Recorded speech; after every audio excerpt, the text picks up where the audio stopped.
stage our first thesis of the night, Ezekiel James Pickering with his thesis, Casualties of No-Kill Animal Shelters. Let's give him a hand.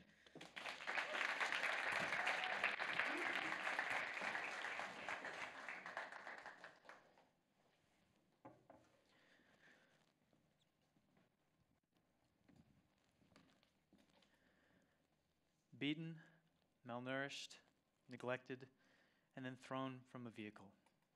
Austin calls this mercy. Tossed in a cage, doomed to live out a life sentence alongside savage cellmates. Also mercy.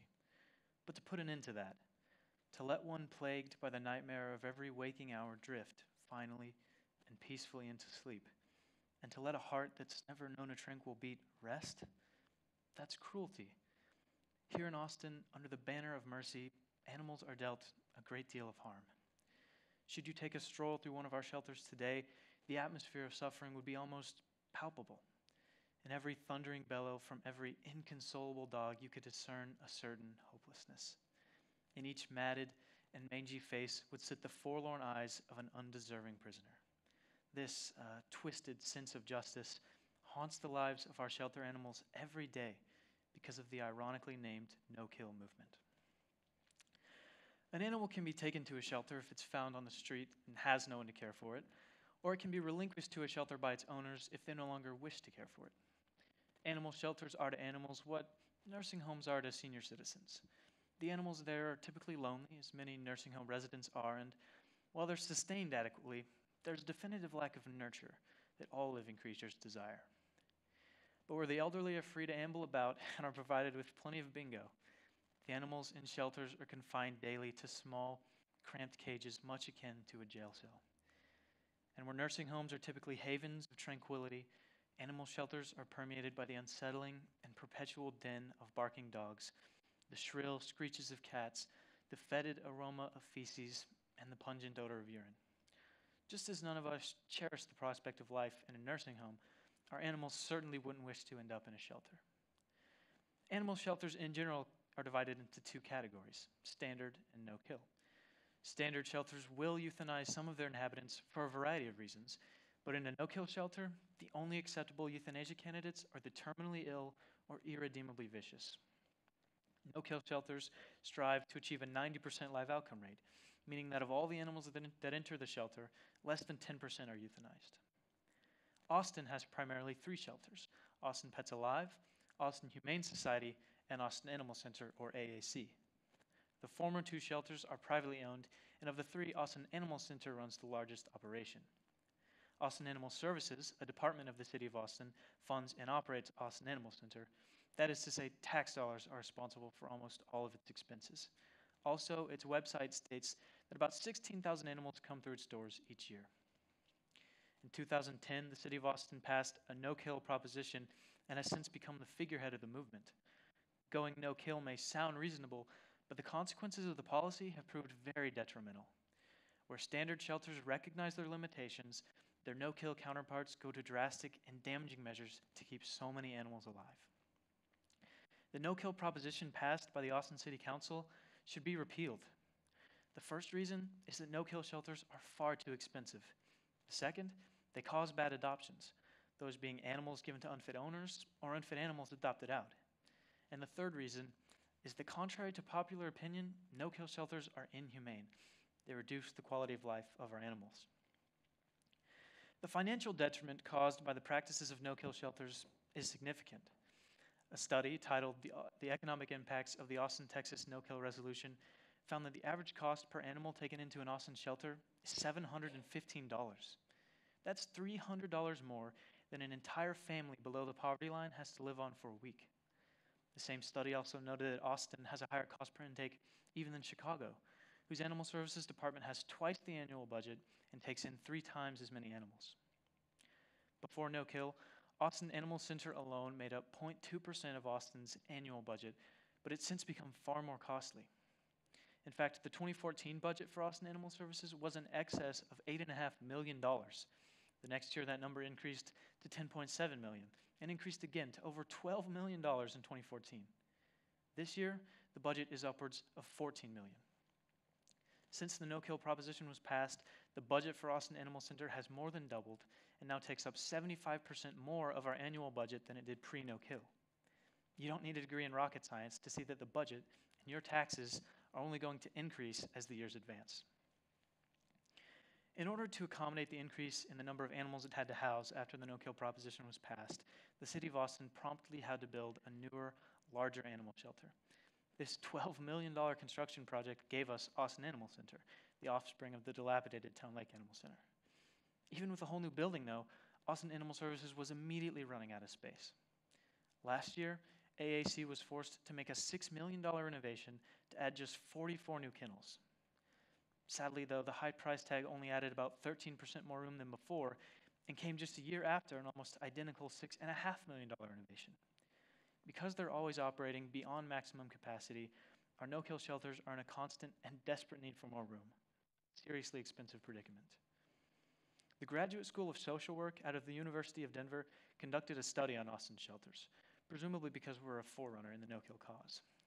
The study concluded that between the period of 2011 to 2016, the additional money spent just to operate all of Austin's shelters amounted to $41 million.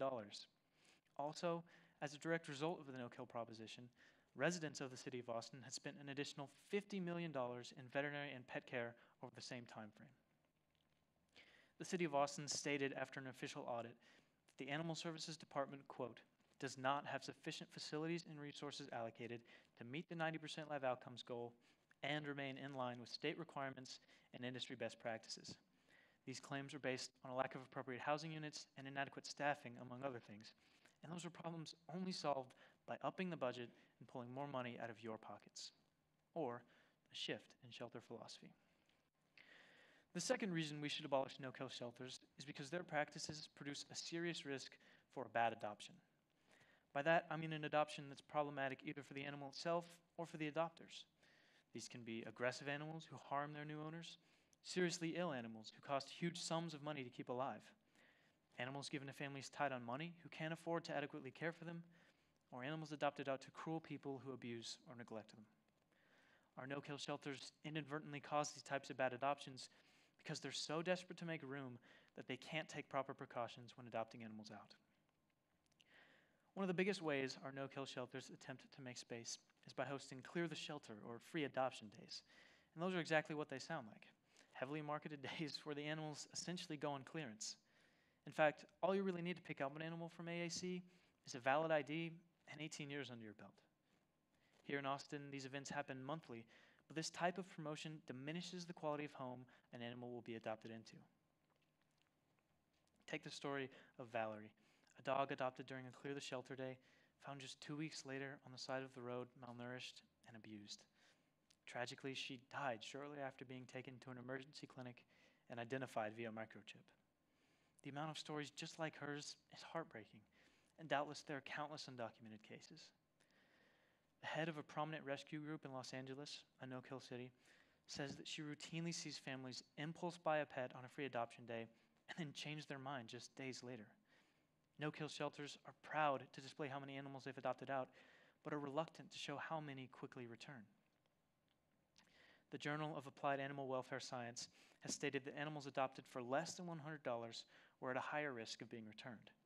This proves that when no-kill shelters hold their free adoption days, they put the animals at a higher risk of ending up right back in a cage. The same study also noted that 1 in 10 of these animals was not in the home 6 months after adoption.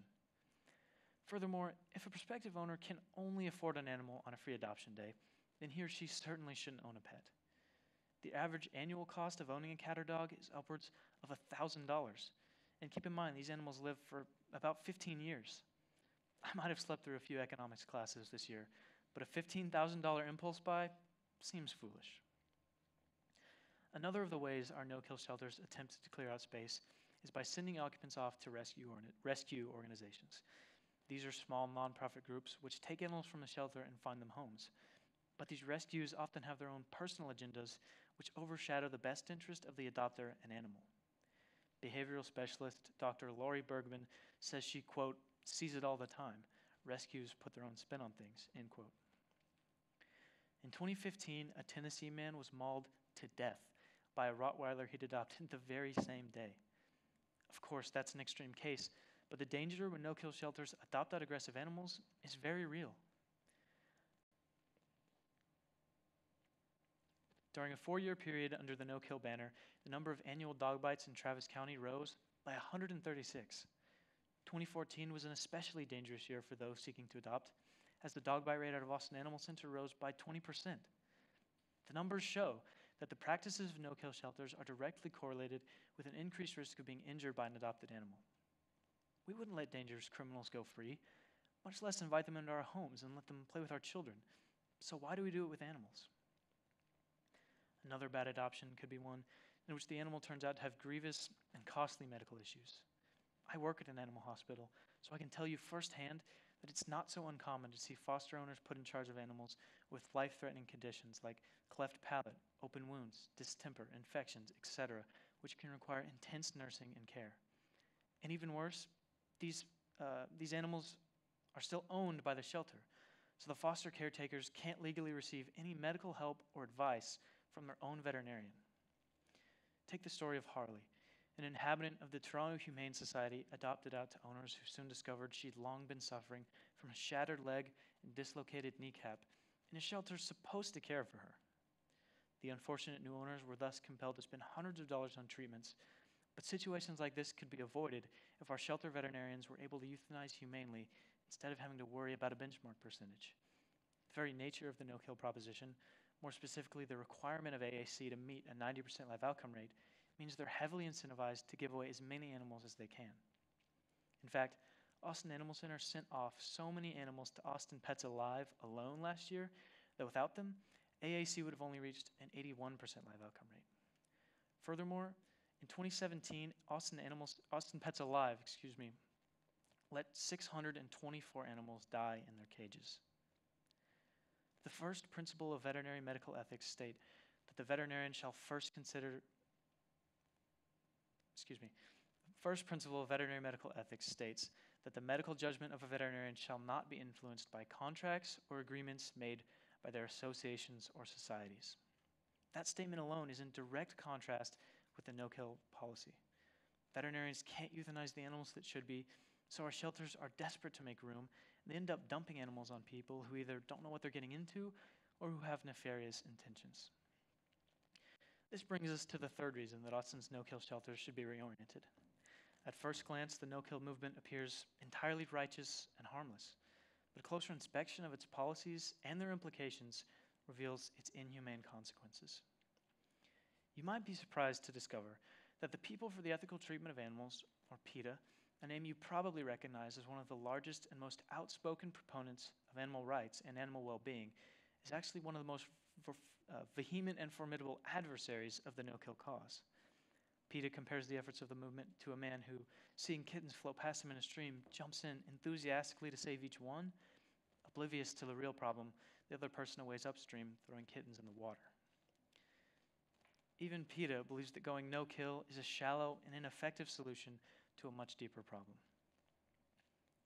An article titled Guidelines for Standards of Care in Animal Shelters, written by the Association of Shelter Veterinarians, states that every shelter has a capacity for care, which is determined by factors like the number of appropriate housing units, staffing for programs and services, staff training, and average length of stay. The journal states that operating beyond an organization's capacity for care is an unacceptable practice. And keep in mind, this is coming from the authority on shelter procedures. Now, remember the audit commissioned by the City of Austin that I mentioned earlier? It revealed that Austin Animal Services was in violation of almost every single one of the aforementioned factors contributing to capacity for care. The auditor concluded that Austin Animal Services displayed a lack of appropriate housing units, inadequate staffing for various programs and services, inappropriate cohabitation of animals, and extended lengths of stay. By the very standards of care outlined by veterinarians, no-kill shelters are unacceptable. In 2012, City Council member Mike Martinez voiced concerns of Austin shelter volunteers who claimed that the staff was overburdened and that the health and safety of animals was being overlooked. Abigail Smith, Chief Animal Services Officer, stated about this shelter's efforts, quote, "We're limping along and doing our best." Did those sound like words of success? As recently as May of 2018, the City of Austin posted on its official website an article titled, "Austin Animal Center is Out of Space." Despite good intentions, the no-kill movement has proved overwhelming and unrealistic. We shouldn't jam as many animals into our shelters as we can and reduce their health. Instead, let's aim for quality of life over quantity of life. The Canadian Veterinary Journal states that overcrowding in animal shelters reduces animal welfare. It increases susceptibility to infection, induces adverse stress, and concentrates infectious particles. It's an all too common sight at the shelter to see dogs suffering from mange or sick cats with mucus running out of their nose. The roar of hundreds upon hundreds of barking dogs makes for an unpleasant habitat. The journal states that regular exercise and handling of shelter dogs has been positively correlated with increased adoption rates. The very act of being with a dog, even by walking it, socializes the animal. In most cases, it'll be more well-behaved and friendlier. Neglected and depressed animals are just less appealing. But because our no-kill shelters are so severely understaffed and overcrowded, proper care and attention cannot be afforded to every animal, and that drives adoption rates down. As the overcrowding in our shelters continues to increase, the quality of life of its inhabitants and their chances at adoption decrease. To use an apt, if morbid, analogy, there's a reason that prisoners convicted of crimes grievous enough to warrant the death penalty aren't dealt with quickly. An unintentional but effective part of the punishment is to wait decades on death row with no hope of relief. We shouldn't let our animals suffer a life behind bars of their own. Sometimes a swift and gentle death is better than a lifetime of anguish. Now, before you call me an animal murderer, I'd like to clarify that these standard shelters, the ones who will euthanize, aren't excited about killing animals. They aren't needle happy. The principles of veterinary medical ethics state that a veterinarian shall first consider the needs of the patient to prevent and relieve disease, suffering, or disability while minimizing pain or fear. I work at an animal hospital, so I know that for most veterinarians, euthanasia is the least favorite part of their job. Most simply recognize the necessity for it. In the case of aggressive animals, there's no reason that the health and safety of human beings should be put at risk. Given the choice between the life of a child and the life of a dog, I think most sensible people would choose the child. Our lives are just far more valuable than theirs. We want to see every dog as man's best friend, but the reality is that a vicious pit bull is nobody's. Another sad truth is that some animals are just more likely to be adopted than others. A study published in the U.S. National Library of Medicine determined that phenotypic characteristics like size, breed, and coat color can influence how quickly, if ever, an animal is adopted. Furthermore, length of stay of dogs increases linearly as age does. So where a puppy might be adopted in a matter of days, an older dog may never be. And these elderly animals accumulate more health issues, which reduce their quality of life even further and cost more money. If that breaks your heart, then go take one home. But the harsh reality is that there are just far more dogs out there than will ever be adopted.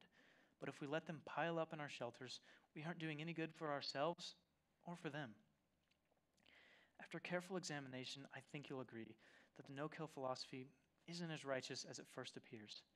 It's produced a great deal of suffering for the inhabitants of Austin, two- and four-legged. And at its core, the movement isn't no-kill, it's no guilt. It's about doing what makes us feel good, not about what's actually best for our animals. But by recognizing the necessity for euthanasia in our shelters, we make our city cleaner, safer, and a more caring place for our pets. We maximize the time and money we have to provide the best homes to the animals who are most suited for them. We eliminate many dangers from aggressive animals and abusive owners, and we bring a peaceful end to so many suffering animals. Thank you.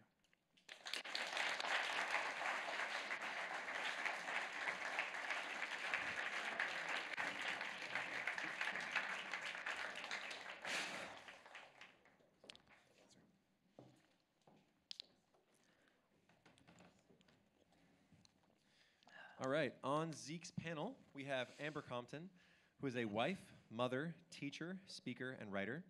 Long ago, she graduated from Duke University and enjoyed a career in technology marketing and public relations. She left that industry to become manager of the Compton household, a challenging but rewarding position she's held since 2003. She has spent the past year pursuing her passion for aerosology, the study of disagreement, by hosting civil discourse dinners and speaking to youth and adults about the need for civility in political discourse. She also penned a parental guide to civility for Axis. These pursuits would not be possible without the support of her most important audience, Clint, her husband of nearly 20 years, and their 2 sons. The Comptons serve on the board of East Austin Young Life, which shares the hope of the gospel with high school students. We also have Eric Clemens, who graduated with a BS in biomedical science in 1999 and a DVM in 2000, both from Texas A&M. He worked for 2 years in a mixed animal practice in Mission, Texas, prior to moving to Austin, where he practices small animal medicine exclusively. He currently works at 24-hour practice, Austin Vet Care, where his main interests are surgery, dentistry, and radiology. We also have Ann Walker, who was Zeke's advisor. She has her bachelor's and doctorate in veterinary medicine from Texas A&M University, and she's been 17 years in private practice, and she also took care of our poor Ginger before she passed away a couple of years ago, blind as a bat. We also have Mr. Donaldson, who is the head of Thesis here at Veritas Academy and the other half of my Thesis team. I mean, he's my counterpart, also my boss, and he's from Canada, so there's that. All right, so in front of you, you have paddles. If you show me the white side, it means you have a new question. If you show me the red side, it means you have a follow-up question, and you get a little bit more priority. So, floor is open.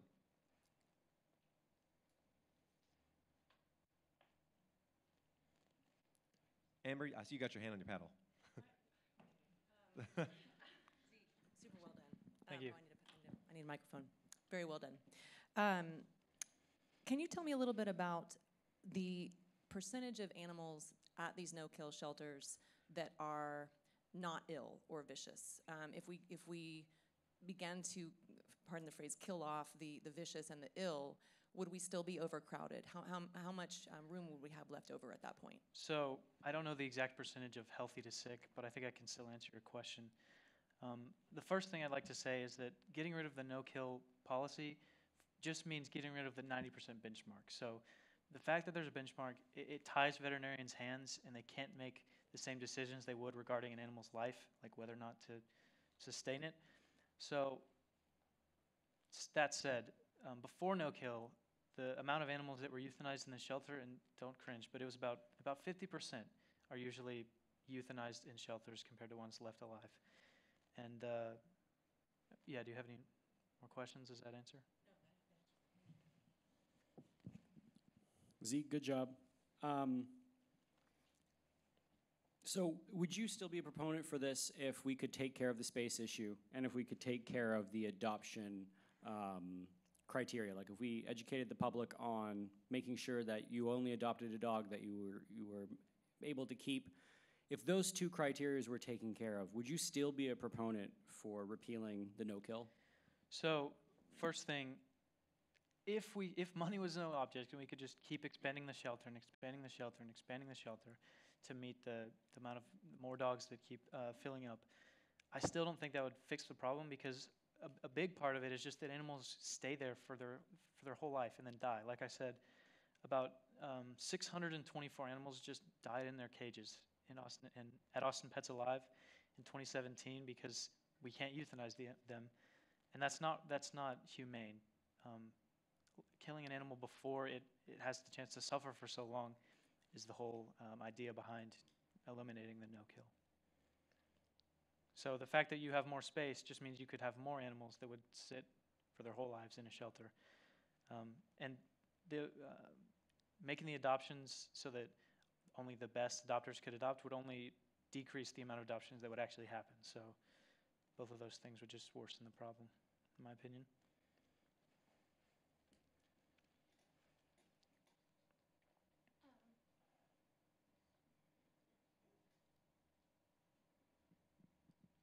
So just to follow up to that question, if we had plenty of space and plenty of money, why wouldn't we eventually have enough room for all the animals to live out their lives in a healthy way? So good question. So the bigger the shelter gets, the more it attracts animals from around Texas and around the country. Even as it is right now, animals are being sent from all across the state of Texas and all across the country to the Austin Animal Center. So the bigger we get, the more that problem would increase.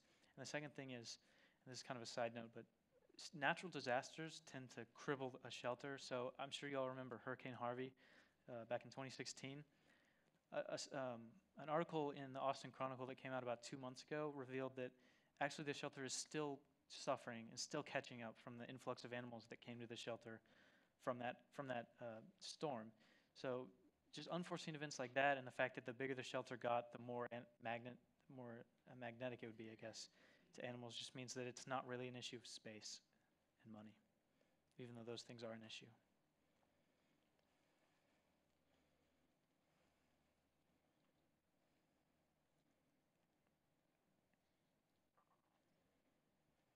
Do you happen to know how much private money is invested in the local shelter? So, good question. Like I said, Austin has about 3 big shelters. 3. Austin Animal Center is the one that's funded by taxes, so almost like a very, very small percentage, like less than 1% of that shelter is funded by donations, whereas Austin Pets Alive and Austin Humane Society are fully nonprofit. So those are completely funded by donations. Does that answer the question? So Zeke, in your presentation, you implied that the reason for no kill is no guilt. You said that in your conclusion. Can you say a little bit more about the history of the no kill movement? Was it actually just a movement based on people feeling guilty? Was there a big push towards, oh, look at all the animals we're killing, or were there other reasons behind it? Yeah. So good question. At the very beginning, it was started by a man named Rich Avianzino, and in about 84, I believe, 1984. So it was started by him, and I'm sure he had great intentions. I didn't talk to him, obviously, but now the issue is definitely just a jump on the bandwagon of not killing any animals because it sounds nice. It sounds better than saying we euthanize animals. So regardless of how it started and how that man, Rich Avianzino, envisioned his idea going, now it's just become people join the movement because it sounds nice. And especially Austin, which is a liberal city compared to the rest of Texas, it's a great, people like the idea of it, and I don't think they actually know what all it entails. Just to follow up with this line, so did Austin, when they initiated the program, is there a flagship city that has rolled this out, or what was the first no-kill shelter? So the first no-kill shelter started with Rich, like I said, and he had an organization based in San Francisco. But Austin, Texas was actually the biggest city to go no-kill. And like I said, since it started, which was in 2011, it's become the figurehead of the movement. So we're the flagship? Yep. Okay.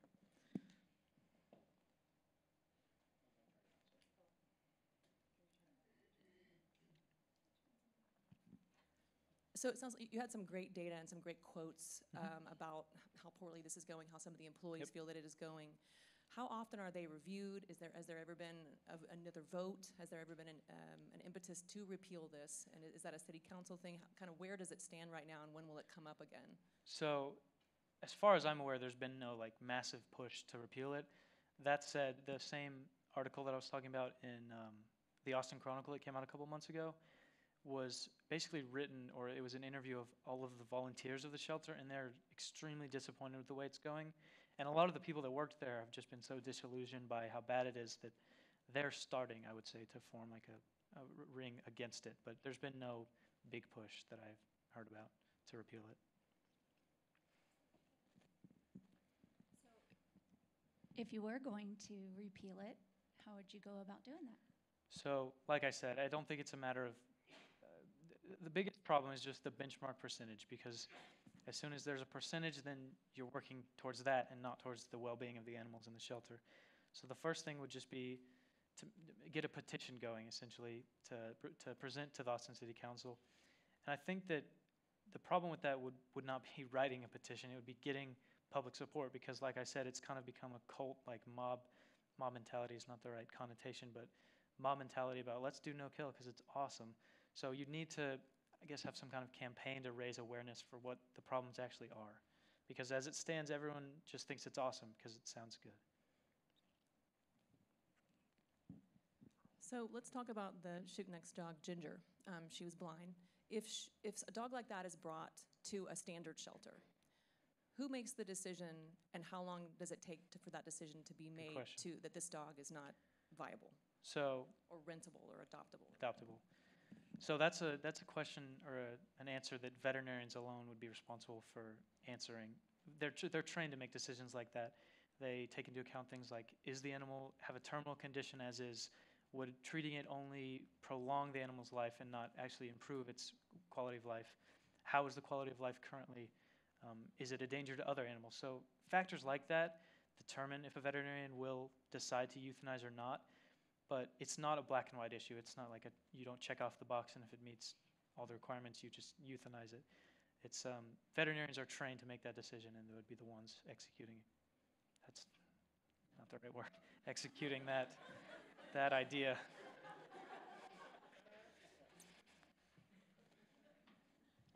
Just to follow up to that, do you know if the veterinarians at the Austin Animal Shelter, how much authority they have in making decisions regarding euthanasia, or are they up against this percentage that they have to meet? So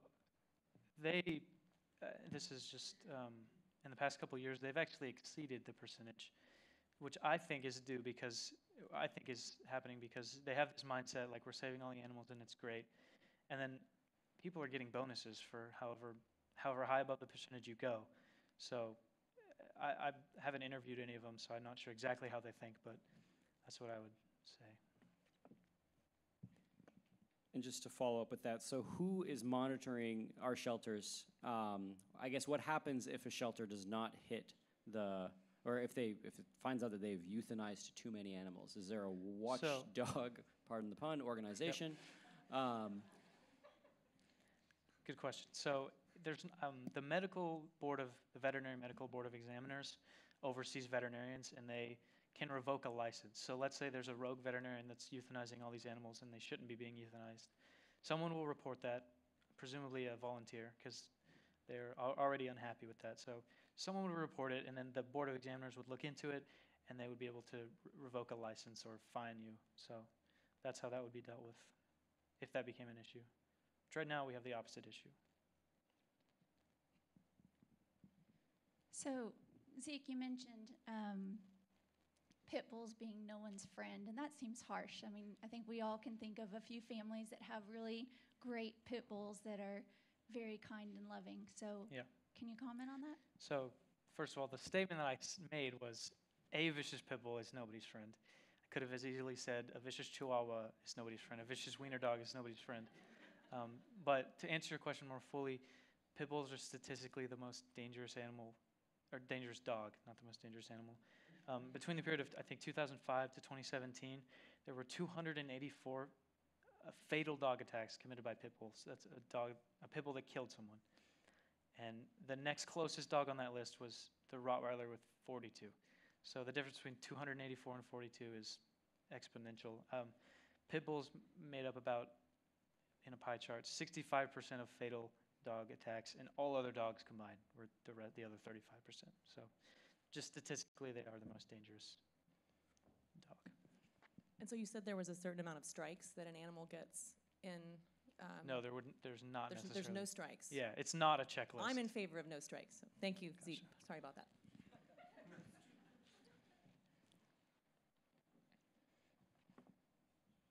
You talked about the shelters, or at least Austin Animal Shelter, I guess, releasing pets and just trying to get them out the door. Mm-hmm.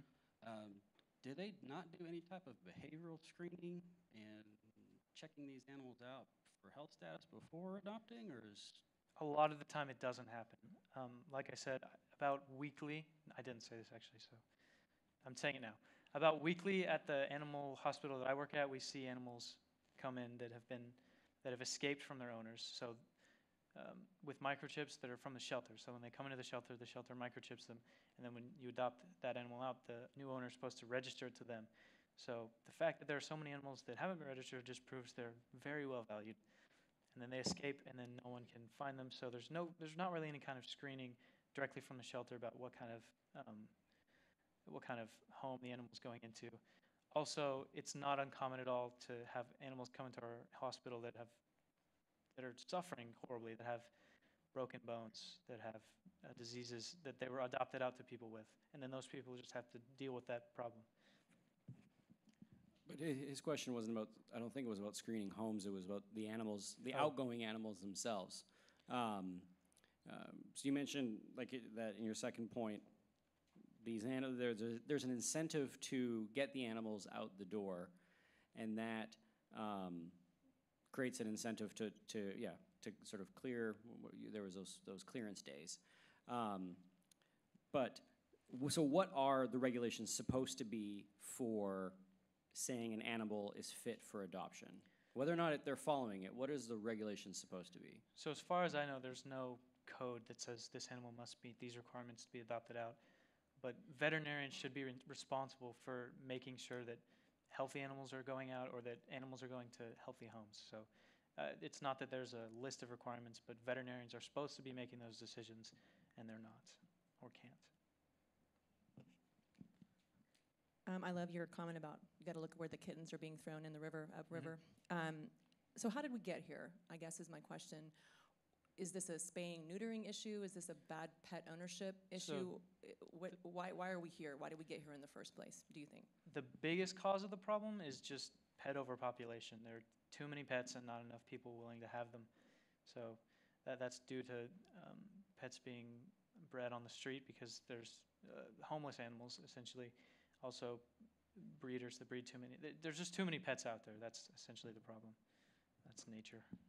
And so I can see, if you don't like animal death, how this came about in the first place.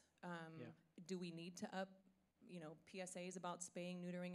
What are some other things that we can come up with to get the animals? So one of the things we do right now, we do currently. Knew someone was going to laugh at that. One of the things we currently do is cats that are trapped or caught by animal services will come to the shelter because that's where they take them. They'll neuter them and then release them. So that's just one countermeasure we're doing. But it's really, unless you go hunting stray animals, it's not really a problem that you can just solve with a simple policy.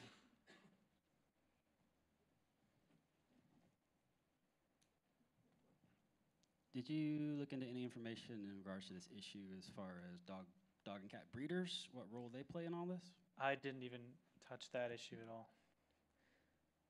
So sorry.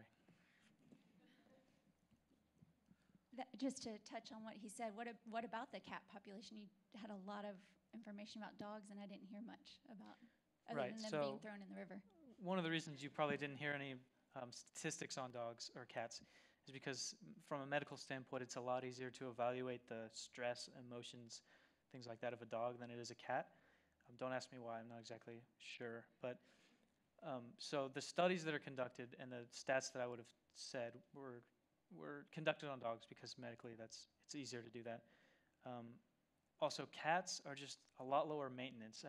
They go to the bathroom in a litter box. They don't need to be walked. They're a lot smaller. They can fit more to a cage. They're just a lot easier to handle, and we do the release thing. So the turnover rate for cats is higher than it is for dogs. So dogs are just harder to adopt and get out and take care of in the shelter.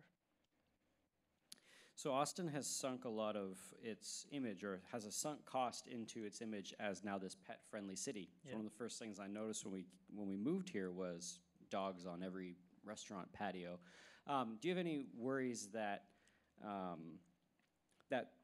there could be backlash? That there's either going to be backlash, or that your resolution has a lot of headwinds to be passed because of a sunk cost. We've staked our claim that Austin is the pet-friendly city. So why not, instead of putting our efforts to repealing no-kill, putting our efforts towards raising money for bigger shelters, trying to fix the issue that we have as opposed to getting rid of it? So like I said, bigger shelters is not necessarily going to fix the problem because then you just have more space for dogs to sit essentially for their whole life in a cage.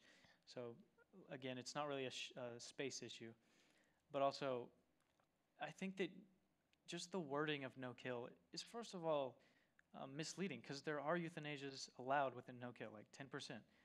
So if you just wanted to take away the benchmark and then call it minimal kill city, I think people could still be on board with that without having to be so gung-ho about saving all the animals when they don't know how costly it actually is.